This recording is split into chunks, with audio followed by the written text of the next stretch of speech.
was in chaos. I'd never seen anything that destructive that close up. In 1964, Alaska was shaken by the largest U.S. earthquake ever recorded, magnitude 9.2.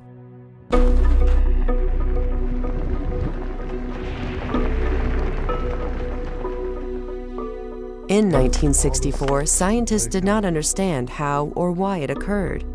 Immediately, 3 U.S. Geological Survey scientists were sent to figure it out.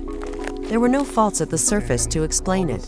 Even with months of careful observation and fieldwork, the cause of the quake remained a mystery. Until one of the scientists, geologist George Plafker, considered the quake in terms of the newly forming theory of plate tectonics.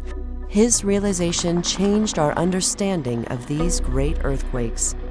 The oceanic crust is being pushed underneath that part of southern Alaska at a very low angle, and there was slip on the interface between the oceanic crust and the overlying continental crust.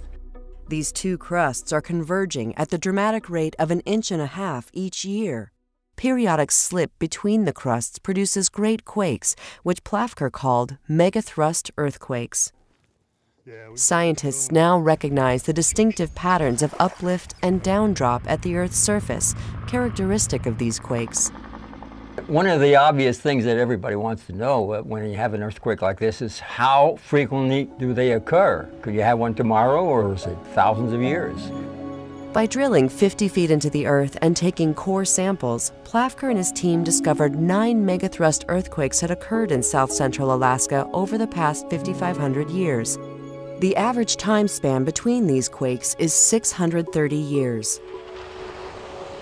The 1964 Great Alaska Earthquake was accompanied by massive tsunamis. Within minutes, one created a wave 20 stories high in parts of Alaska. Some traveled across the Pacific, wreaking havoc in coastal Oregon, California, and Hawaii.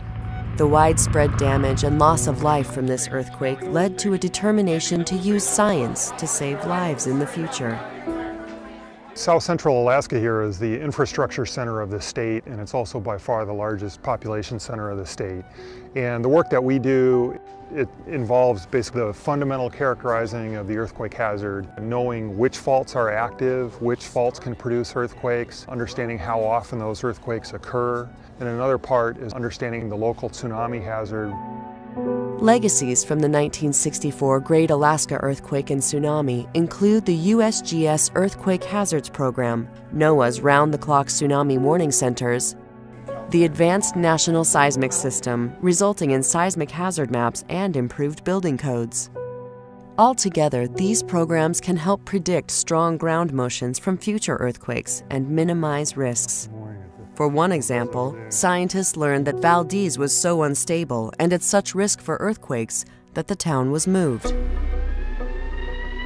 The 1964 Great Alaska Earthquake changed our understanding of quakes and tsunamis and had a profound and lasting impact on how scientific knowledge can be used to help.